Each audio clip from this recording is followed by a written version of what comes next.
Mga bangka na patungong Verde Island ilang araw nang hindi nakakapalaot dahil sa nakataas na gale warning. Alamin yan sa report ni Paul Hernandez.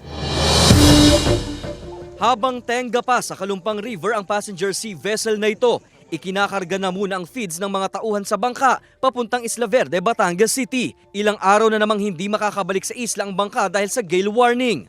Ay para pag bigla kami pinayagan ng Coast Guard, hindi na kami magtatagal pa, paalis na kaagad.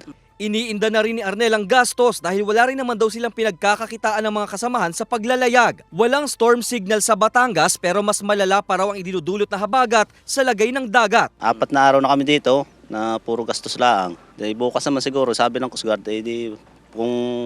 kung kalma, tawag ng maaga, pwede na kami pull out ng maaga. Ayon sa Weather Bureau na pag-asa, nakalabas man ng Philippine Area of Responsibility si Goring, may bagyong Hana namang binabantayan sa bansa. Tinatahak daw nitong extreme northern Luzon at hindi nakikitang magla-landfall sa bansa. Hinahatak daw ng bagyong Hana at ng kalalabas lang na bagyong Goring ang habagat na nagpapaulan sa Batangas at malaking bahagi ng Calabarzon. More on straight northwestward po yung kanyang pagkilos.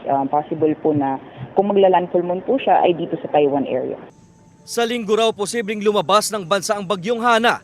May namataan ding sama ng lagay ng panahon sa labas ng PAR pero nakikitang mababa ang tsansa nitong makapasok ng bansa. Kasama si Buhay Adante Jr., Paul Hernandez, Balitang Southern Tagalog.